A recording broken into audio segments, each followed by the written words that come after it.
Hello guys, this is Nick with PhoneArena and you're watching our video review of the HTC One SV. What we're looking at is a pretty decent mid-range Android smartphone. The HTC One SV comes with a quite respectable 4.3-inch display on its front. You also get a pair of cameras. There's a front-facing camera of 1.6 megapixels and a 5 megapixel autofocus camera on its back. What makes it tick is a dual-core processor. You get a Snapdragon S4 clocked at 1.2 GHz. And last but not least, the HTC One SV comes with LTE connectivity.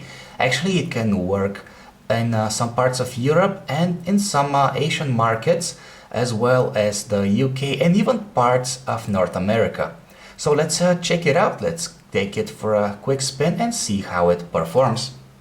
First things first, there's no denying that the HTC One SV is actually quite visually appealing. It's a beautiful phone even though it's made mostly out of plastic. It really doesn't feel cheap, it feels well built, it's well put together, and it rests nicely in the palm of your hand thanks to its slightly curved back sides.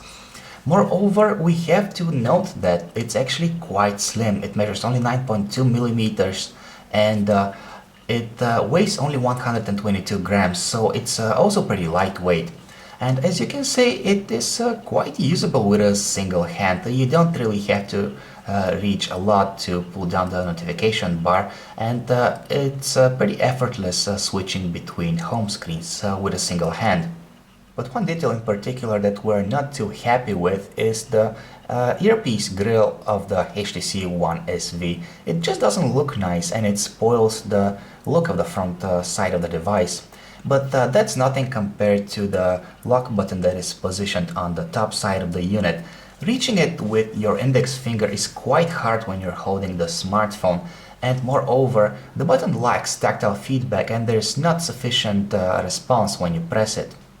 Fortunately, there's nothing wrong with the 2-button volume rocker on the right side of the device, nor with the capacitive buttons underneath the display. They are all quite responsive and work just as intended. As for the screen on the HTC One SV, it is neither too big nor too small, 4.3 inches in diagonal. It delivers accurate colors that don't get washed away or distorted when the screen is viewed at an angle, and its outdoor visibility is satisfactory. Moreover, the screen is protected by a layer of Gorilla Glass 2, so the feel of it is quite nice. It swipes nicely when you navigate through the menus, and it doesn't retain a whole lot of fingerprints, and even if it does hold a bit of finger smudge, you can easily get rid of it. Unfortunately, the resolution of the display is only 480 by 800 pixels, which is passable but is quite underwhelming to see on a smartphone of this caliber.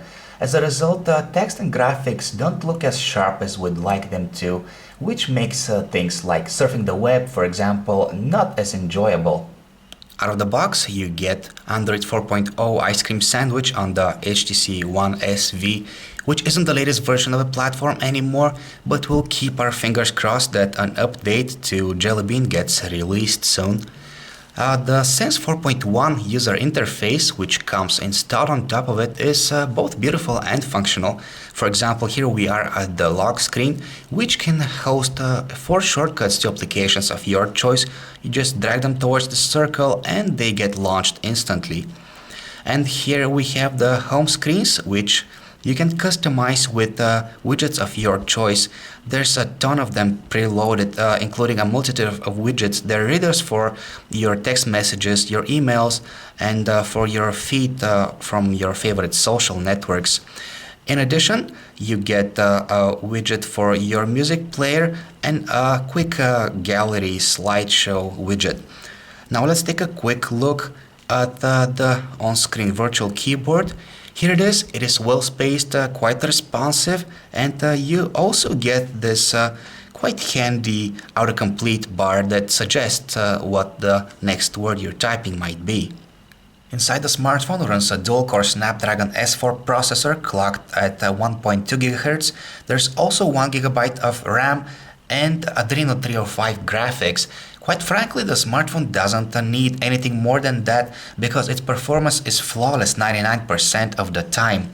Naturally, you can also play intensive 3D games on it, and the benchmark results that you'll get with it will look quite satisfactory. Chances are that you will need a micro SD card for your HTC One SV. Out of the 8 GB of onboard storage, only 1.1 GB are available for applications and 4 GB may be used for storing files. On the bright side of things, you get free Dropbox storage, 25 GB for 2 years. So here we are using the stock web browser on the HTC One SV. For the most part, it gets the job done. It is fast, responsive, and loads pages in a timely manner. However, there is something that we're not too happy with, and that's the pinch to zoom gesture. When you perform it, the entire page tends to get shifted to the side, so you cannot view comfortably whatever you're trying to zoom in on. But on the other hand, the double tap to zoom gesture works great. It's working just as intended. There's also this quite handy feature that helps you read long paragraphs or articles online. It basically cleans the entire web page from all the unnecessary content such as images or advertisements. For example, let's try it now. And all we have is the body of the article and the headline. That's pretty neat if you try to read a long article online. And here we have the default camera interface on the HTC One SV. It's basically the same one that HTC has been using with its recent Android devices, but we see nothing wrong with that because it's pretty functional. It has lots of handy features such as different scenes, but you also get a few bells and whistles such as these built-in camera filters, and you also get slow motion video which can shoot slow-mo footage at 120 frames per second. But the actual images that the 5-megapixel camera captures aren't really that impressive. On the bright side of things, there is barely any shutter lag, and the consecutive frames can be captured quite fast, up to 4 frames per second. However, there's some digital noise in images, and there's a noticeable lack of detail in them. Videos can be captured at up to 1080p resolution, but again, the footage lacks detail. And here we are at the stock music player on the HTC One SV. Chances are that whatever you require out of a music player, it offers it. You get the home screen widgets, the lock screen controls, and in addition there is SoundHound integration, meaning that unknown tracks can have their information filled automatically. Last but not least, you get Beats audio integration, which can boost the volume and the lower frequencies of the music that you're listening to. There's no dedicated video player on the HTC One SV, so instead you use the default gallery application. It can open anything with the exception of DivX files at up to 1080p resolution. We have nothing bad to say about the way the earpiece performs. Voices to it sound great, they're loud and clear without any traces of background noise. But the microphone could have been a bit better. On the other side of the line, voices sound somewhat muffled. That might have something to do with the secondary microphone, which is used to filter background noise. Behind the back cover of the HTC One SV, we see the slot for the micro SD card, the slot for the micro SIM card, and the battery. It is removable and has a capacity of 1800 mAh.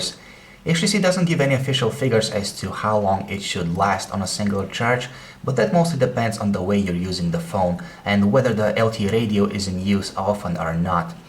Based on our usage, you should be able to get about a day of moderate usage, and heavy users will probably have to charge the smartphone on a daily basis.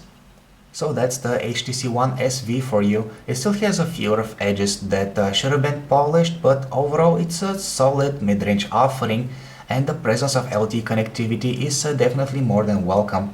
We are quite satisfied with the way the hardware inside it performs, that dual-core Snapdragon S4 processor, and we also quite like the way the smartphone is designed. But let us not forget that what we have here is not a high-end device, therefore some compromises have been made, and one of them is the relatively low resolution display, which you will have to learn to live with. Another one is the 5-megapixel camera, which definitely leaves some room for improvement.